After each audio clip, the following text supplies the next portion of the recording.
Hi ಎಲ್ರಿಗೂ ನಮಸ್ಕಾರ. Welcome back to Rajanandini Kannada vlogs. Navaratri ಹಬ್ಬ ಸ್ಟಾರ್ಟ್ ಆಯಿತು. ಮೊದಲನೆಯ ದಿನ ವೈಟ್ ಕಲರ್ ಸ್ಯಾರಿನ ಹಾಕೊಳ್ಳೋದಕ್ಕೆ ಅಂತ ರೆಡಿ ಮಾಡ್ಕೋತಾ ಇದ್ದೀನಿ. ಸ್ಯಾರಿ ಎಲ್ಲ ಹಾಕ್ಕೊಂಡು ಪೂಜೆ ಮಾಡೋದಕ್ಕೆ ಅಂತ ರೆಡಿ ಆಗ್ತಾ ಇದ್ದೀನಿ. ಇದು ಸಂಜೆ ವ್ಲಾಗ್ ಆಗಿರುತ್ತೆ. ಸಂಜೆಯಿಂದ ವ್ಲಾಗ್ನ ಸ್ಟಾರ್ಟ್ ಮಾಡಿದ್ದೀನಿ. ಸೀರೆ ಎಲ್ಲ ಉಟ್ಕೊಂಡು ರೆಡಿಯಾಗಿ ದೇವ್ರ ಪೂಜೆ ಮಾಡೋದಕ್ಕೆ ಅಂತ ರೆಡಿ ಮಾಡ್ಕೋತಾ ಇದ್ದೀನಿ. ಹೊಸ್ಲಿಗೆ ಅರಿಶಿನ ಕುಂಕುಮ ಎಲ್ಲ ಇಟ್ಟು ದೇವ್ರ ಫೋಟೋಕ್ಕೆ ಹೂವೆಲ್ಲ ಹಾಕಿ ಪೂಜೆ ಮಾಡ್ಕೋತಾ ಇದ್ದೀನಿ. ನೈವೇದ್ಯಕ್ಕೆ ಅಂತ ಹಾಲನ್ನು ಇಟ್ಟಿದ್ದೀನಿ ನಾನು.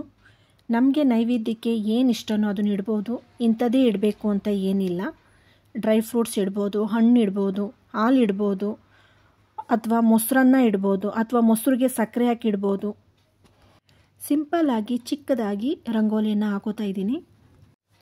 ನವರಾತ್ರಿಯ 9 ದಿನಗಳಲ್ಲಿ ಪೂಜಿಸಲ್ಪಡುವ ದುರ್ಗಾದೇವಿಯ 9 ಹೆಸರುಗಳಲ್ಲಿ ಮೊದಲನೆಯದು ಶೈಲಪುತ್ರಿ. ಶೈಲಪುತ್ರಿಯು ಪರ್ವತರಾಜ ಹಿಮಾಲಯನ ಪುತ್ರಿ. ದುರ್ಗಾದೇವಿಯ ಮೊದಲನೆಯ ರೂಪ ಅಂತಲೇ ಹೇಳ್ಬೋದು. ಶೈಲಪುತ್ರಿ ದೇವಿಯ ಬಣ್ಣ ಬಿಳಿಯ ಬಣ್ಣವಾಗಿರುತ್ತದೆ. ಬಿಳಿಯ ಬಣ್ಣವು ಶಾಂತಿ ಮತ್ತು ಶುದ್ಧತೆಯ ಸಂಕೇತವಾಗಿರುತ್ತದೆ.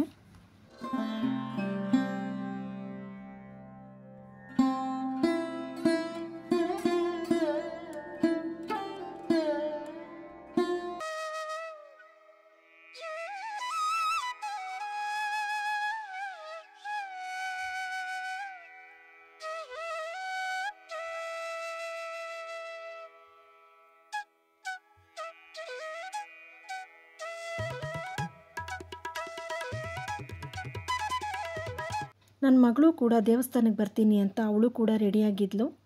ಪೂಜೆ ಎಲ್ಲ ಮುಗಿಸಿ ನಾನು ನನ್ನ ಮಗಳು ದೇವಸ್ಥಾನಕ್ಕೆ ಹೊರಟ್ವಿ.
ಒಳಗಡೆ ನೋಡ್ಕೊಂಡು ಬಂದು ಆಚೆ ಪ್ರಸಾದ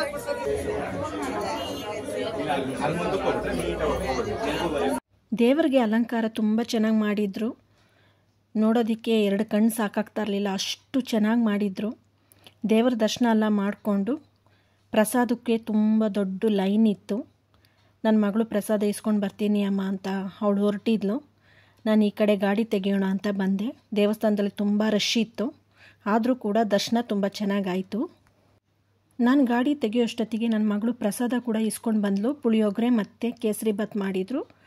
ದೇವರ ಪ್ರಸಾದ ಪುಳಿಯೋಗರೆ ಅಂದರೆ ಕೇಳಬೇಕಾ, ತುಂಬ ಟೇಸ್ಟಿಯಾಗಿ ರುಚಿಯಾಗಿತ್ತು ಪುಳಿಯೋಗರೆ ಕೂಡ.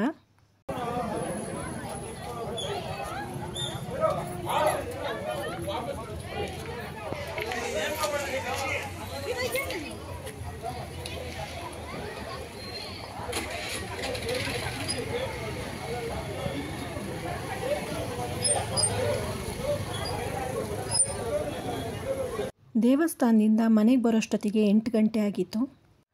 ಒಬ್ಬಟ್ಟು ಹೂರಣನ ಸ್ವಲ್ಪ ಫ್ರಿಜ್ಜಲ್ಲಿ ಇಟ್ಟಿದೆ. ಇವತ್ತು ಮನೇಲಿ ಎಲ್ಲರೂ ಇರೋದರಿಂದ ಬಿಸಿ ಬಿಸಿ ಒಬ್ಬಟ್ಟು ಹಾಕೊಡೋಣ ಅಂತ ಒಬ್ಬಟ್ಟು ಮಾಡ್ತಾಯಿದ್ದೀನಿ.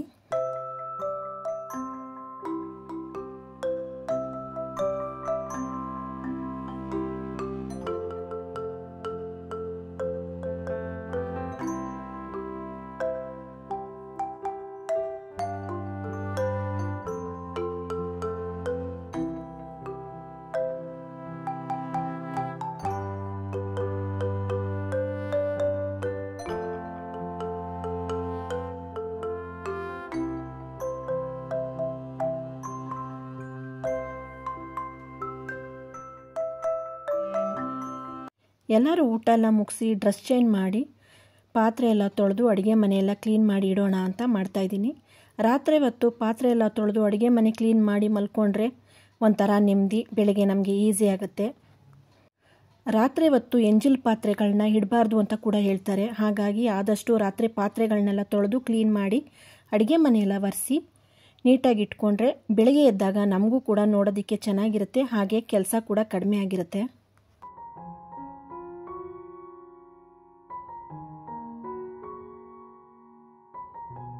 ಅಡುಗೆ ಮನೆಯೆಲ್ಲ ಕ್ಲೀನ್ ಮಾಡಿದ್ದಾಯಿತು. ಸಂಜೆಯಿಂದ ರಾತ್ರಿವರೆಗಿನ ವ್ಲಾಗ್ ಆಗಿರುತ್ತೆ. ನನ್ನ ವ್ಲಾಗ್ ಇಷ್ಟ ಆಗಿದ್ದರೆ ಲೈಕ್ ಮಾಡಿ, ಸಬ್ಸ್ಕ್ರೈಬ್ ಮಾಡಿ. Thank you for watching.